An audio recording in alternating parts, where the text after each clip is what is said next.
Shalom. Que bom que você está aqui hoje, nesse tempo, para honrarmos o nome do Senhor Jesus. Eu quero agradecer de todo o coração aqueles que estão nos visitando, que vieram prestigiar, aqueles que foram ao encontro com Deus. Eu posso dizer para os esposos que estavam aguardando as esposas que elas estão voltando melhor do que foram. Para as esposas que estavam aguardando os esposos, que eles estão voltando melhor do que eles foram. E para os pais que estavam esperando os filhos, com certeza, vocês estão recebendo filhos novos, porque eles foram instruídos, abençoados por Deus e o Espírito Santo está sobre a vida deles. Esse é um novo tempo que Deus tem estabelecido. Então, se você está à vontade, se você ainda não tem uma igreja que você congregue regularmente, essa casa está aberta para receber você. E lembrando que na próxima quarta-feira a gente tem batismo, ok? Quarta-feira à noite, para alguns irmãos que foram ao encontro. Então, se você ainda dá tempo, se você ainda não se batizou, que gostaria de aliançar, mesmo se você ainda não foi ao encontro com Deus, quarta-feira, 20 horas, nós temos um culto chamado Oração da Vitória. Quem está fazendo campanha pode vir, nós vamos orar nesse tempo, mas vamos ter o nosso batismo. E hoje, ao final, a palavra hoje é sobre cura, sobre milagre, sobre o poder do sangue de Jesus, trazendo cura e trazendo restauração. Ao final, nós vamos estar orando por cura, por milagres. A nossa equipe de intercessão, a nossa equipe de pastores já está a postos para isso. E também ao final nós vamos entregar para você, para cada sacerdote das famílias ou responsável de uma casa que está aqui hoje. Não sei se você sabe, com certeza sabe, né? Hoje é domingo de Ramos. O domingo de Ramos o que é? É o domingo que abre a Semana Santa, né? O domingo que Jesus entrou triunfalmente em Jerusalém, montado num burrinho, não é?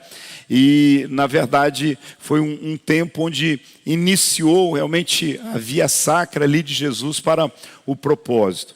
E nesta semana de consagração, nós estamos fechando 40 dias que nós estamos numa campanha ministrando sobre o poder do sangue de Jesus. O poder do sangue de Jesus que trouxe perdão, o poder do sangue de Jesus trouxe restauração, o poder do sangue de todos os domingos nós temos ministrado. E nós vamos para a última palavra da série na nossa celebração do próximo domingo, que excepcionalmente será às 18 horas, mas eu queria contar com você às 6 da manhã. Se você não experimentou a ceia da ressurreição, a Santa Ceia da ressurreição, você vai ver que há algo tremendo, extraordinário a gente celebrar a ressurreição de Jesus aqui em família, num momento mais intimista, mais pessoal. Então eu estou reforçando esse convite para você, em nome de Jesus, vai ser bênção. Amém? Abra comigo aí João capítulo 9, Evangelho de João capítulo 9. Eu quero, mencionando o nome aqui dos organizadores do encontro com Deus, quero assim agradecer todos os voluntários que estiveram envolvidos trabalhando e ainda estão, tem alguns que estão aí na correria final do encontro. Esse encontro foi realizado a partir de uma junção da rede de homens, que é liderada pelo pastor Valdomiro, da rede de mulheres, que é liderada pela Fernanda, e da rede de jovens, que é liderado pelo João e a Sabrina, né? Então essas três redes se juntaram e inclusive nós estávamos viajando nas últimas 2 semanas e mesmo assim tudo correu. Eu louvo a Deus, tudo correu de acordo com aquilo que o Senhor tinha, mas eu agradecendo a eles, eu agradeço todos que estiveram conectados, servindo em cada área, desde a cozinha, transporte, apoio, intercessão, todos aqueles. E eu quero mencionar algo muito especial que aconteceu nesse encontro. Nós já realizamos nesta igreja assim, dezenas de encontros, eu já perdi as contas, eu já pude ajudar a realizar centenas de encontros aos arredores também. Mas todos quando nós começamos a realizar os encontros, lá no ano 2000, havia uma movimentação sempre. Quem não podia ir ao encontro com Deus, muitas vezes patrocinava alguém que estava precisando ir, sabe? Porque o encontro com Deus é numa chácara, tem toda uma logística, tem um custo, não é? E, na verdade, esse encontro, alguns irmãos não puderam ir, mas eles patrocinaram alguém. Eles ajudaram, porque normalmente, muitas vezes tem gente que precisa ir ao encontro, e sabe por que decidem o encontro? Porque estão quebrados, falidos, estão com o casamento arrebentado, estão desempregados, estão passando um monte de situação e estão precisando ter um encontro com Deus, um retiro espiritual, e às vezes num momento como esse eles não conseguem. Mas muitas vezes tem alguém que se junta, como aqueles 4 amigos daquele paralítico, que não tinha como acessar Jesus, e eles deram um jeito de pegar aquele paralítico, subir pelo telhado e dar acesso àquele paralítico a Jesus. Assim acontece hoje, de uma forma diferente, quando muitas vezes você ajusta. Teve uma família, teve um casal de discipuladores aqui, que já na sexta-feira buscou os discípulos, levou para dormir na casa deles para poder levar para o encontro. Então são movimentações como essa que vão gerando vida, transformação e milagre. Já está marcado o próximo encontro e eu espero que você já dê o seu nome, porque as vagas são limitadas e Deus tem coisas tremendas para fazer no nosso meio. Mas a minha gratidão por essa movimentação de todos nesse propósito. O Evangelho de João, capítulo 9, eu vou ler o texto todo, porque ele é esclarecedor para cada um de nós. Diz assim: ao passar, Jesus viu um cego de nascença. Os seus discípulos lhe perguntaram: Mestre, quem pecou, este homem ou os seus pais, para que ele nascesse cego? Disse Jesus: nem ele, nem os seus pais pecaram, mas isto aconteceu para que a obra de Deus se manifestasse na vida dele. Enquanto é dia, precisamos realizar a obra daquele que me enviou. A noite se aproxima, quando ninguém pode trabalhar. Enquanto estou no mundo, eu sou a luz do mundo. Tendo dito isto, cuspiu no chão, misturou terra com saliva, aplicou-lhes aos olhos do homem, e então disse-lhe: vá lavar-se no tanque de Siloé, que significa enviado. O homem foi, lavou-se e voltou vendo. Seus vizinhos e os que anteriormente o tinham visto mendigando perguntaram: não é este mesmo homem que costumava ficar sentado mendigando? Alguns afirmavam que era ele. Outros diziam: não, apenas se parece com ele. Mas ele próprio insistia: sou eu mesmo. Então como foram abertos seus olhos? Interrogaram-lhes. E ele perguntou: e ele respondeu: o homem chamado Jesus misturou terra com saliva, colocou nos meus olhos e me disse que fosse lavar-me em Siloé. E eu fui, lavei-me e agora vejo. E eles lhes perguntaram, onde está o homem? Não sei, disse ele. Levaram aos fariseus o homem que fora cego. Era sábado, o dia que havia misturado a terra com saliva e aberto os olhos daquele homem. Então os fariseus também lhe perguntaram como ele recuperara a vista. O homem respondeu: ele colocou uma mistura de terra e saliva em meus olhos. Eu me lavei e agora eu vejo. Alguns dos fariseus disseram: este homem não é de Deus, pois não guarda o sábado. Mas outros perguntavam: como pode um pecador fazer tais sinais milagrosos?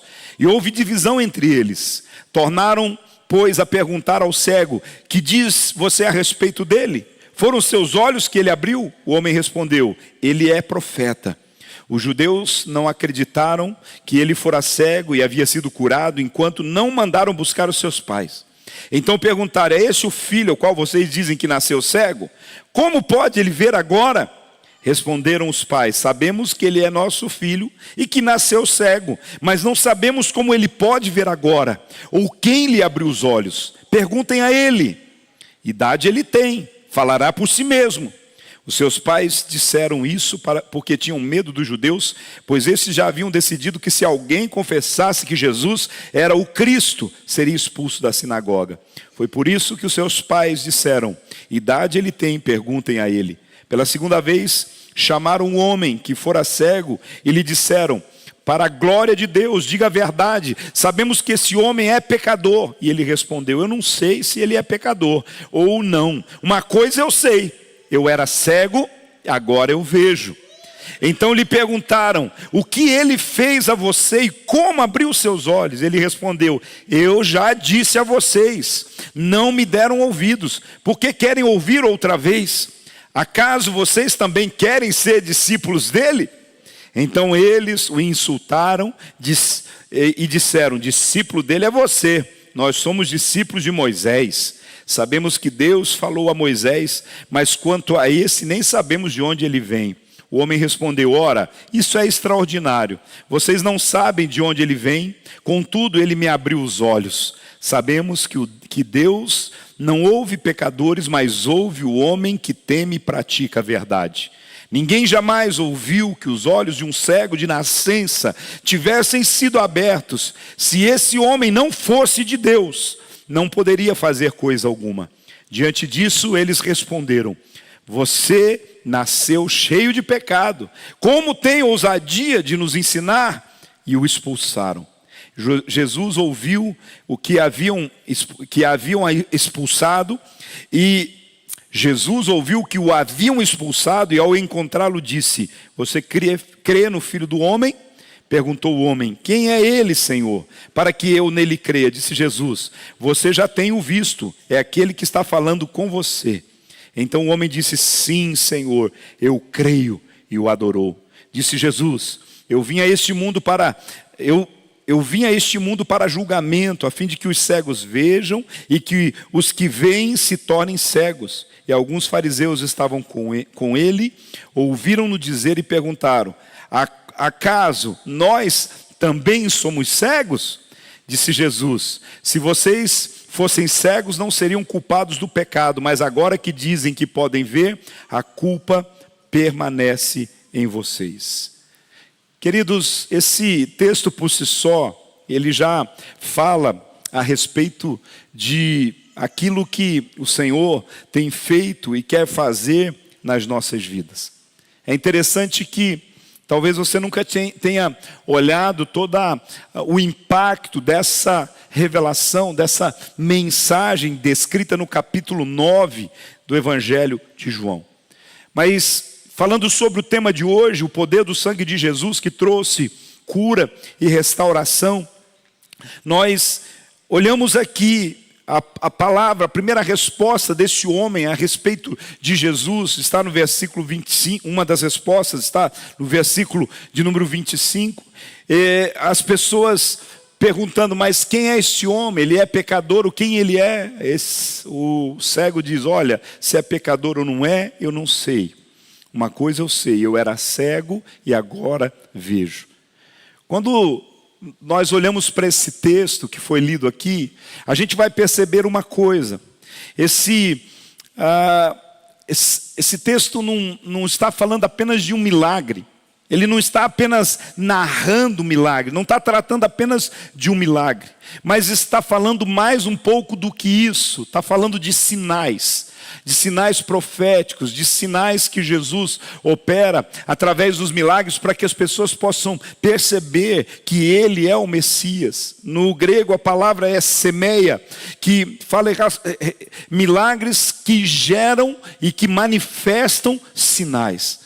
Um sinal, ele aponta para algo maior do que apenas uma cura, maior do que apenas um milagre pontual. Um sinal, ele aponta para muitas outras coisas que Jesus ainda quer fazer. E quando nós olhamos para esse texto, nós vamos perceber que ele está apontando para a maior obra que aconteceu na face da terra, que é a obra da cruz. Nós vemos esse milagre apontando para a obra que estava em andamento. Porque quando nós falamos sobre o sacrifício de Jesus, a impressão que dá que o andamento do sacrifício de Jesus se dá apenas a partir do domingo de Ramos,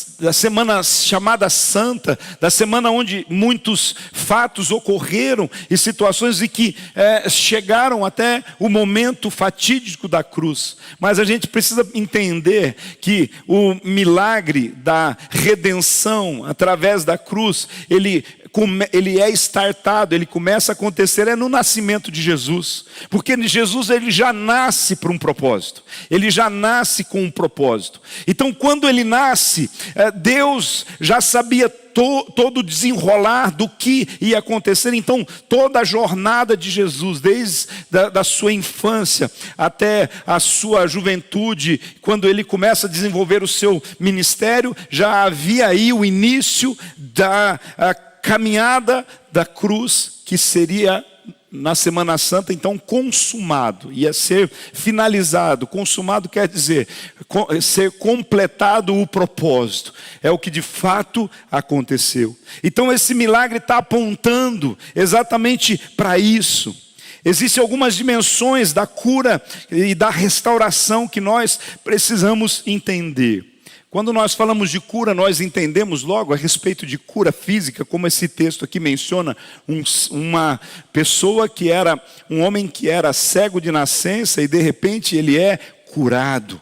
Então, os milagres de Jesus muitas vezes apontam para a cura, restauração física. Um homem cego de nascença, com uma condição permanente e irreversível, uma condição que até hoje a ciência se dobra em cima para tentar soluções, resolver soluções. Então, naquele tempo, então, era muito mais difícil. Hoje a gente fala de transplante, fala de algumas situações, mas cegueira de nascença, na maioria das vezes não é possível nem com transplante resolver. Mas agora Jesus, há 2000 anos atrás, ele cura.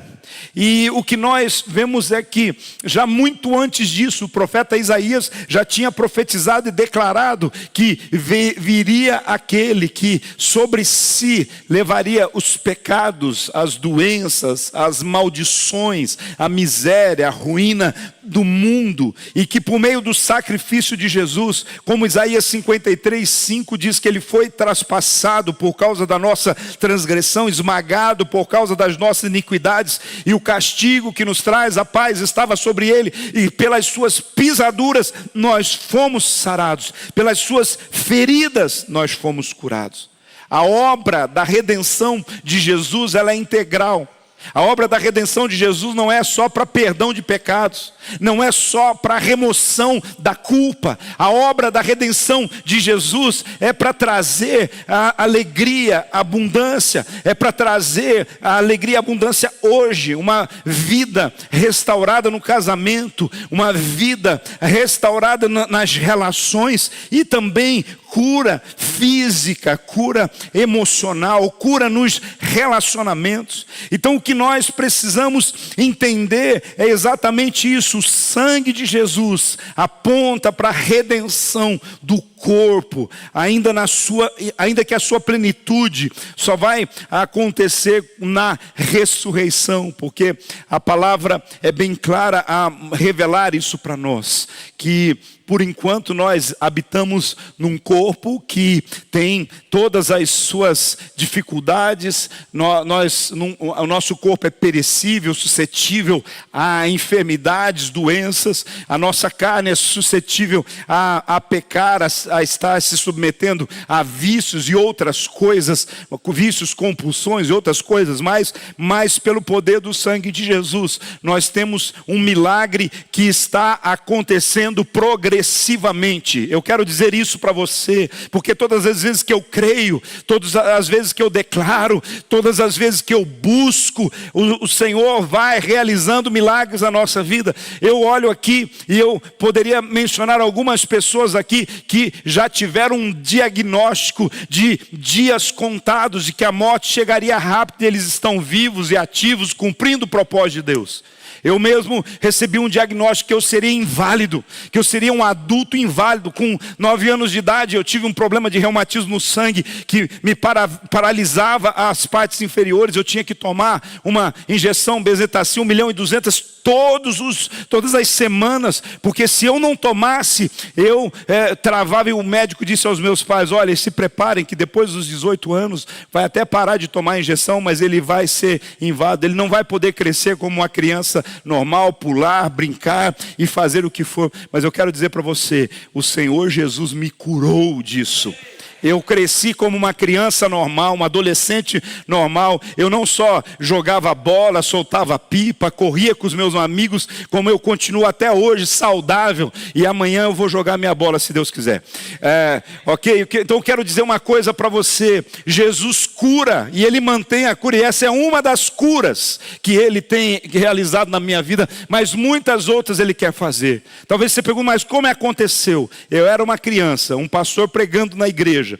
Os meus pais tinham me levado no colo, com 9 anos de idade, eles tinham me levado no colo porque eu não conseguia andar pelo estado que eu estava. Me colocaram num colchãozinho do lado do lado do banco da igreja. A igreja era de bancos ainda. E o pastor que estava pregando lá declarou que eu tinha sido curado, que eu tinha recebido a cura, e eu criei. E aí depois, irmãos, toda semana meu pai dava o dinheiro para eu ir na farmácia tomar injeção. E sabe o que eu fazia? Eu pegava o dinheiro e ia na padaria, comer coxinha, comer sonho, comprar house. E eu fiquei por algumas semanas assim, até que um dia o meu pai falou assim: nossa, que bênção, você nunca mais teve problema, nunca mais teve dor, né? Poxa, essa injeção está funcionando mesmo. Aí eu falei: papai, deixa eu falar uma coisa para você. Já faz uns 3 meses que eu já não tomo mais a injeção. Eu recebi a palavra para a minha vida e eu estou curado. Então, de hoje em diante, eu não vou pegar mais o dinheiro. Eu vou dizer para você, foram os 3 meses que eu mais engordei na minha infância. Ainda bem que Jesus perdoa, né? Mas deixa eu dizer uma coisa para você. Jesus cura hoje ainda. No final nós vamos orar por você, ungir você. Se tem alguém doente, enfermo aqui, o Senhor quer trazer a cura sobre a sua vida, mas a cura é integral. É a cura do pecado, é a cura da enfermidade física, é a cura da enfermidade emocional. O que nós precisamos entender que a cura e a restauração emocional, ela é clara aqui. Eu estou falando sobre cura integral e eu quero que você olhe o seguinte: pense num homem cego. A cegueira, à época, fazia com que a pessoa fosse excluída socialmente. A cegueira implicava também no estigma religioso, que você vai ver no texto aqui, uma pergunta dos próprios discípulos de Jesus, porque havia uma ideia comum de que quem nascia cego é porque algum pecado ele tinha cometido, ou o pai, ou a mãe, ou alguém tinha cometido pecado e nasceu então um filho cego. E era uma mentalidade comum. E o versículo 2, se você for ver, a discussão começa exatamente como quando os próprios discípulos de Jesus, olhando aquele homem que mendigava, aquele homem que estava cego, pergunta assim: quem pecou? Foi ele, ou agora um bebê pecar, uma criança, ou sei lá, como é que peca no ventre? É uma pergunta, mas eles perguntaram: quem pecou? Foi ele? Foi os pais dele? Quem foi que pecou?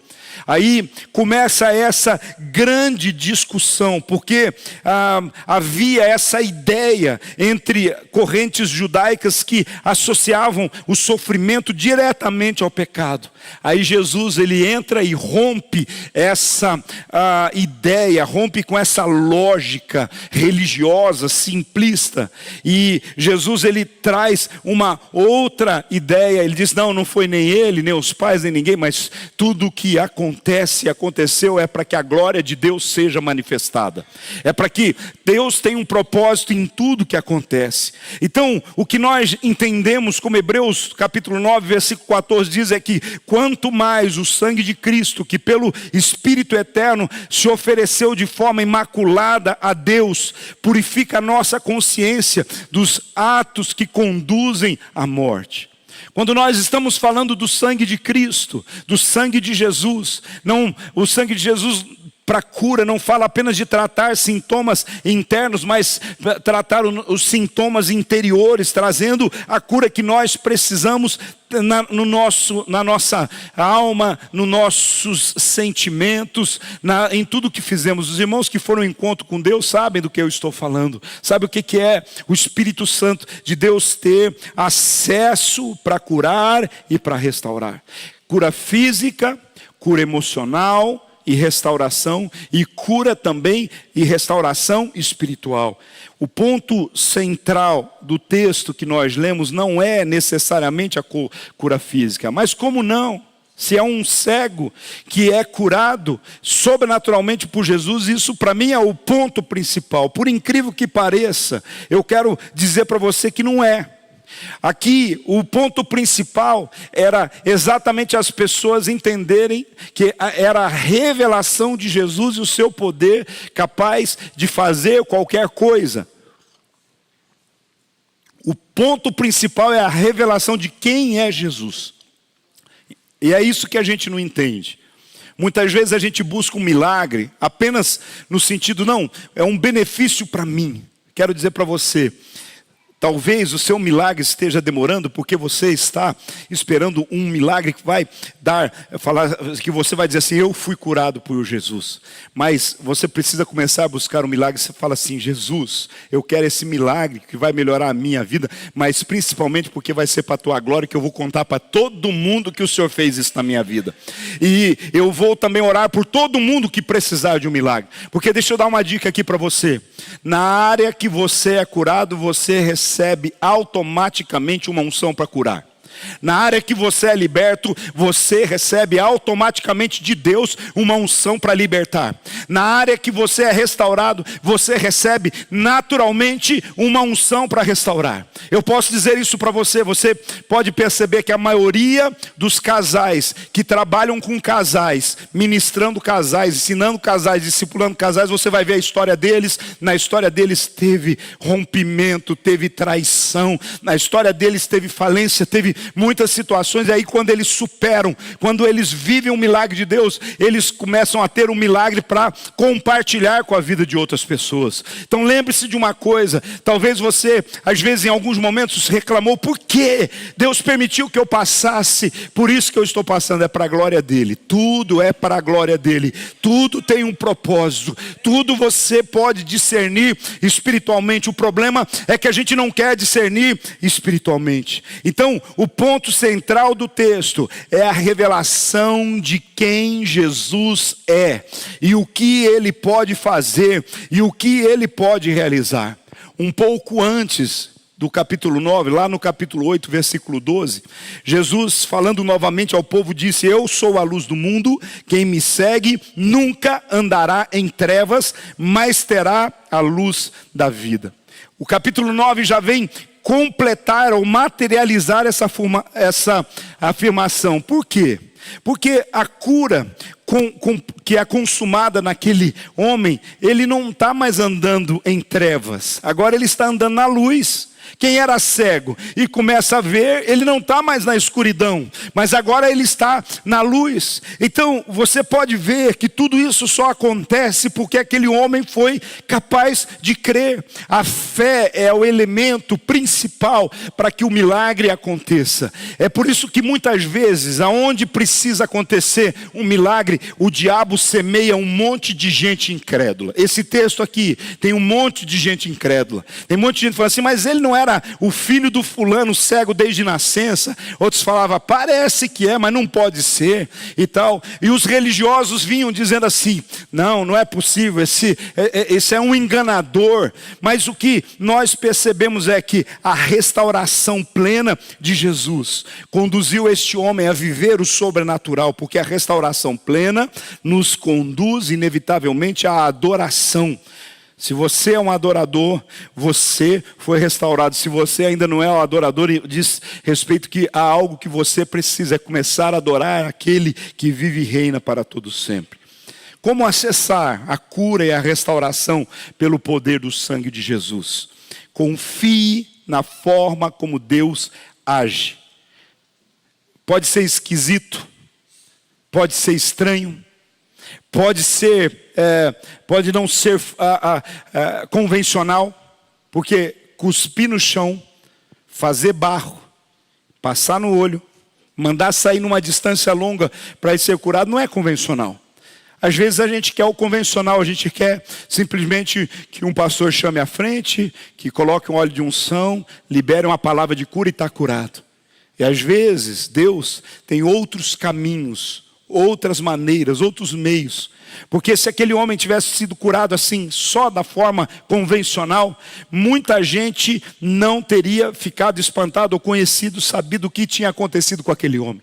Então, você pode entender isso. O versículo 6 diz que, dito isso, Jesus cuspiu no chão, misturou terra com saliva, aplicou nos olhos do homem. Jesus não podia apenas falar assim, seja curado. Jesus não podia falar, seus olhos sejam abertos. Jesus tinha ou não tinha esse poder para isso? Pelo poder da palavra, o Pai criou o mundo, todas as coisas que estão aí. Mas nesse caso especificamente, Jesus escolhe um método curioso. Talvez você já se pergunte, mas por que logo saliva? Porque dá uma ideia de algo nojento, não é? Porque saliva e barro, aí parece que a mistura dos dois fica mais nojento ainda. Né? Então, é importante a gente entender que no mundo antigo, historicamente, já havia um costume, sim, eles entendiam de alguma forma que a saliva era um método natural, popular, de cura de algumas coisas, de alguns efizemas na pele, de algumas coisas assim. Né? Então, muitas vezes se utilizava desse método como um tipo de cura sobre as pessoas. Era uma coisa assim, até hoje existe algumas ideias assim, mas agora tinha uma questão muito séria, misturar saliva com barro. Jesus estava ali trabalhando algo, é um detalhe muito específico que vai ser revelado logo abaixo, porque Jesus estava curando aquele homem, misturando terra com barro em pleno dia de sábado.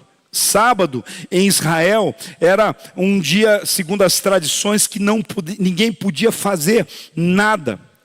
Absolutamente nada. Eu fui por várias vezes a Israel e tive assim oportunidade de estar alguns sábados em Israel. É incrível. Em Jerusalém tudo para. As ruas ficam desertas. A gente se hospeda nos hotéis. O hotel pode ter 4 elevadores e vai ter um elevador só funcionando. Os outros 3 ficam parados porque não se pode trabalhar. Fica um só por emergência. Em Israel, normalmente quem trabalha no sábado são os árabes que prestam serviços nos hotéis, que são taxistas, que são motoristas de ônibus, ou apenas os serviços essenciais. Até hoje eles têm um costume assim. Agora imagina o radicalismo na época de Jesus. Então eles consideravam que Jesus cuspir no chão, fazer barro era um trabalho que ele não deveria fazer. Que curar era um ato como se um médico estivesse trabalhando, então ele não devia curar. Olha a preocupação das pessoas. Que fique cego mais um dia. Só tem o sábado para ser curado, depois não vai ter outra oportunidade. Que fique cego para o resto da vida. A religião faz isso. A religião diz para você assim, fique cego a vida inteira, mas não vai no encontro com Deus. Fique cego a vida inteira, mas não se converta numa igreja evangélica. Fique cego a vida inteira, fique com problema no casamento a vida inteira, mas não se dê a isso. Isso é o que a religião costuma fazer até hoje. É interessante a gente entender aqui exatamente que é preciso confiar na forma como Jesus faz. Se você falar assim, não, barro, cuspe com barro no meu olho, não. Mas você precisa confiar na forma como Deus age. Por quê? Porque Jesus age confrontando a lógica, rompendo com a tradição. Jesus também não explica tudo. Jesus não fica explicando o que ele vai fazer. Por que Jesus cuspiu? Por que fez o barro? Jesus não ficou explicando. Jesus fez e disse, olha, eu fiz, está aqui, passei no teu olho, agora vai lá no tanque de Siloé e se lava. E aquele homem, simplesmente sem questionar, foi. A cura começa quando você aceita o toque sobrenatural de Jesus, mesmo não entendendo o processo.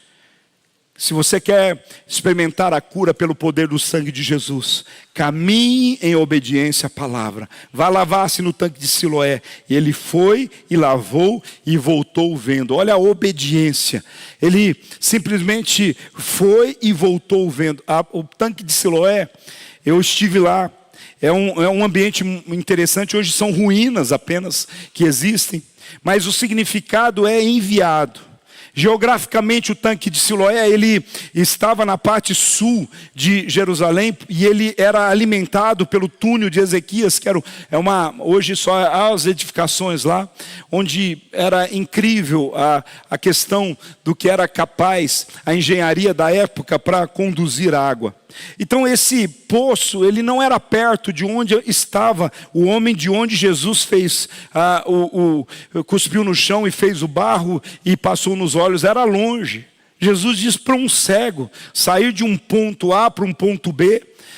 Vamos imaginar assim que Jesus teria dito para o cego sair daqui de Pinhais e ir lá para o centro de Curitiba. E esse homem, ele agora cego, ele foi, mesmo na situação que ele estava. Então o homem teve que caminhar ainda cego. Aí alguém vai falar, mas por que Jesus tinha ido? Propósito.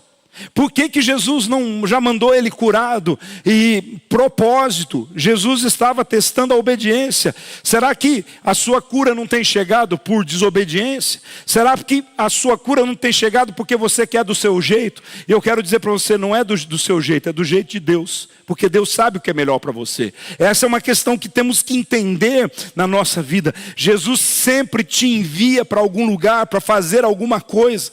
Pode ser uma coisa simples, pode ser algo mais difícil, que como caminhar cego por uma grande distância é algo difícil. Mas eu quero dizer para você, Jesus tem enviado você para cumprir alguma tarefa. Você está obedecendo? Quando Jesus manda você fazer alguma coisa, você está obedecendo? Quando dá. Então, entenda uma coisa, às vezes Jesus manda você fazer uma tarefa, e Ele vai, através disso, curar uma área que não tem nada a ver com essa tarefa. Mas como você não obedece na tarefa, você não está pronto para receber o milagre que Jesus tinha para fazer na sua vida. Você pegou a visão? Você consegue entender? Ou obedece, ou talvez você nunca vai saber o porquê você não recebeu a sua bênção, o seu milagre. A obediência, ela precedeu a cura e a restauração completa. É por isso que Tiago 1:22 diz, sejam praticantes da palavra e não apenas ouvintes. Porque o milagre se completa no ato de obedecer, diz William Hendricks. Milagre se completa no ato de obedecer. Se você quer receber o seu milagre pelo poder do sangue de Jesus, persevere em Jesus mesmo sob pressão. Este homem não é de Deus, pois não guarda o sábado. Os religiosos estavam ali dizendo, pressionando e dizendo, olha, você recebeu um milagre de um curandeiro. Esse homem não é de Deus. Se ele fosse de Deus, ele não realizava milagres no sábado. Ele estava sendo pressionado. Você vai ver o texto dizendo, mostrando, os vizinhos duvidavam, os pais se omitindo por medo, os pais dizendo assim, ele é crescido, ele é de maior, pergunta para ele. Os pais estavam com medo de dizer alguma coisa. Os fariseus estavam interrogando, é tipo os ministros do STF, né?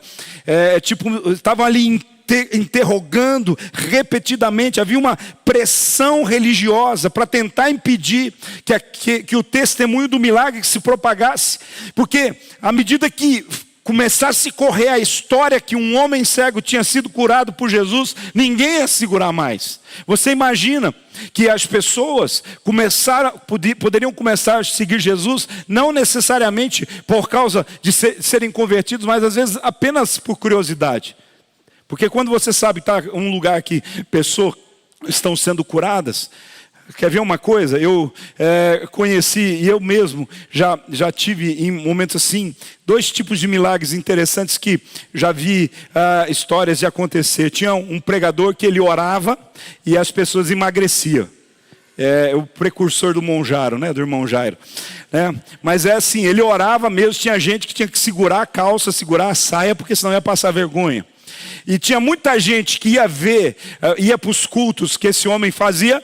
Por quê? Por causa da curiosidade. E às vezes por causa da curiosidade eles ouviam, recebiam a palavra de Jesus. Às vezes nem precisavam de uma cura física, mas às vezes recebiam a cura espiritual. Teve um tempo, houve uma movimentação em que alguns pregadores apareciam ouro nas mãos. Não sei se vocês chegaram a ver isso. Já teve pregador que veio até aqui nesse sentido. Então tinha gente que vinha ver por causa da curiosidade. E você percebe que estava acontecendo isso, Mas quando chegavam aquele homem, falou assim: ó, eu não sei quem é esse homem, eu não sei de onde veio. Uma coisa eu sei, eu era cego e agora estou vendo. Uma coisa eu sei, que eu recebi um milagre na minha vida. É importante a gente entender isso. Então, não negocie o que Cristo fez na sua vida. Persevere. Se as pessoas entendem ou não entendem, fala assim: olha, eu não sei explicar, mas a minha vida mudou. Eu não sei. Se alguém perguntar, mas o que aconteceu naquele encontro com Deus? Fala para ele assim: o encontro é tremendo. Vai lá e vê. Vai lá e experimenta. Você pode ver que alguns não conseguem testemunhar, não é porque nada aconteceu na vida deles, é porque não sabe nem explicar. A coisa é tão forte, tão poderosa, que não sabe explicar, porque Jesus movendo nesse propósito. Deixa eu dizer para você, se você quer viver um milagre pelo poder do sangue de Jesus, cresça na revelação de quem é Jesus. O texto, ele vai progredindo, nós já estamos para finalizar o texto, ele vai progredindo assim. No primeiro momento, quando perguntam para o cego quem era Jesus, ele responde, quem o curou, na verdade. Quando perguntam, quem é que te curou? Ele responde, um homem chamado Jesus. Aí, vêm outros e dão uma pressionada dele, e falam assim, mas quem de fato é esse homem chamado Jesus? Ele é um profeta.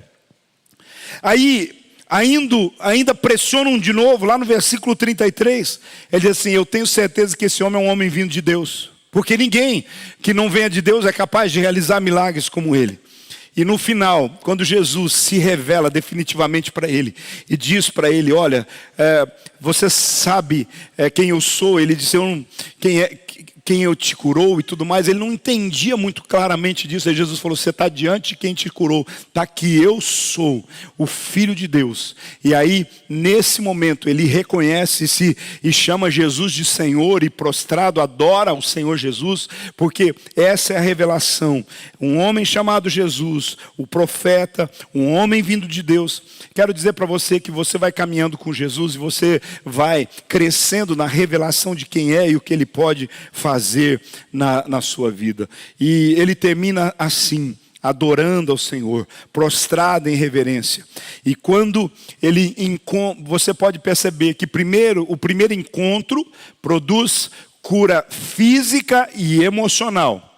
O primeiro encontro faz com que esse homem é curado dos seus olhos, da sua cegueira, e faz com que agora ele retome a dignidade. Ele não é mais um pedinte porque é cego, mas ele tem a dignidade devolvida, e ele agora pode andar, ele pode falar, ele pode mostrar as coisas a respeito dele. Então, o primeiro encontro gera cura física e cura emocional. O segundo encontro com Jesus, ele agora não termina na cura física.